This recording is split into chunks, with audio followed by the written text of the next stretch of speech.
সুপ্রিয় দর্শক, আজকে আপনাদের সামনে যে গুরুত্বপূর্ণ টপিকটি নিয়ে কথা বলবো সেটা হলো আপনার ফোনের সিমটি কার নামে রেজিস্ট্রেশন করা আছে। আপনি হয়তো একটি সিম দীর্ঘ বছর ধরে ইউজ করছেন, কিন্তু যখন সিমটি আপনি কিনেছিলেন বাজার থেকে তখন কার নামে রেজিস্ট্রেশন করেছিলেন বা কার এনআইডি কার্ডের অভ্যন্তরে আপনি এটিকে রেজিস্ট্রেশন করেছিলেন সেটা আপনি হয়তো ভুলে গিয়েছেন। তো হঠাৎ করে হলো কি, আপনার সিমটি হয়তো নষ্ট হয়ে গেল কিংবা আপনার এই যে সিমটি হারিয়ে গেল, তখন কিন্তু আপনি সেটাকে আর কাস্টমার কেয়ার থেকে রিপ্লেস করতে পারবেন না, কারণ আপনি অ্যাকচুয়ালি জানেন না যে আপনার ফোনের যে সিমটি ছিল সেটি কার নামে রেজিস্ট্রেশন করা ছিল বা কার নামে সিমটি উঠানো ছিল।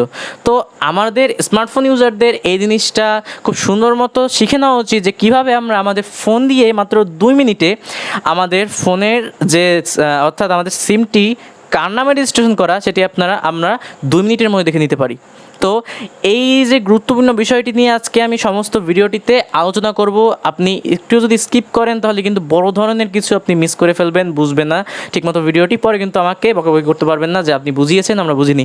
তো সেই জন্য কী করবেন, আমার ভিডিওটি স্কিপ না করে সম্পূর্ণ ভিডিওটি দেখবেন। এবং সর্বশেষে বলে রাখি, আমাদের ভিডিওটি যদি আপনার ভালো লেগে থাকে শেষ পর্যন্ত দেখার পর, তাহলে প্লিজ আমাদের চ্যানেলকে সাবস্ক্রাইব করে রাখবেন এবং ভিডিওটি ভালো লাগলে অবশ্যই একটি লাইক দিয়ে রাখবেন। এবং আপনি যদি অলরেডি আমাদের সাবস্ক্রাইবার হয়ে থাকেন তাহলে আপনাকে অসংখ্য ধন্যবাদ। চলুন তাহলে আমাদের ভিডিওটি কন্টিনিউ করি। আসছি ইন্ট্রোর পর ফোনের স্ক্রিনে। সো প্রিয় দর্শক, আমরা চলে এসেছি আমাদের ফোনটি স্ক্রিনে। তো মূল ভিডিও চলে যাওয়ার আগে বরাবরের মতো আবার বলে রাখবো যে আপনারা যদি আমাদের চ্যানেলটিকে এখন পর্যন্ত সাবস্ক্রাইব না করে রাখেন তাহলে প্লিজ সাবস্ক্রাইব করে রাখুন আমাদের চ্যানেলটিকে, যাতে করে আমাদের প্রত্যেকটা ভিডিও নোটিফিকেশন সবার আগে চলে যায় আপনার কাছে। এবং ভিডিওটি যদি ভালো লাগে তাহলে একটি লাইক করে দেবেন অবশ্যই। তো আর সময় নষ্ট করবো না, চলে যাওয়া যাক মূল সেকশনটিতে। তো আপনার নাম্বারটি কার নামে রেজিস্ট্রেশন করা, অর্থাৎ আপনার নাম্বারটি কার নামে ছিল বা আছে বর্তমানে, সেটি চেক করার জন্য সর্বপ্রথম আপনি চলে যাবেন আপনাদের ডায়াল প্যাডে। এখানে এসে টাইপ করবেন *16001#। এটি করার পর আপনার এটিকে ডায়াল করবেন। ডায়াল করার পর দেখুন এখানে চলে আসবে please enter the last 4 digit of your ID, অর্থাৎ আপনার যে এনআইডি কার্ডটি আছে সেটির লাস্টের 4 ডিজিট আপনি এখানে টাইপ করবেন। আপনি যদি 18 বছরের ঊর্ধ্বে হন তাহলে আপনার যে নাম্বারটি আছে, অর্থাৎ আপনার যে এনআইডি কার্ড আছে সেটার লাস্ট 4 ডিজিট আপনারা ওখানে টাইপ করবেন। আর আপনারা যদি অন্য কারো, অর্থাৎ আপনার হয়তো এখন 18 বছর হয়নি, আপনার এনআইডি কার্ড হয়নি, আপনি অন্য কারো ফোন নাম্বারটি চেক করতে যাচ্ছেন, তাহলে তার যে এনআইডি কার্ডটি আছে সেই এনআইডি কার্ডের লাস্ট 4 ডিজিটটি আপনি টাইপ করবেন।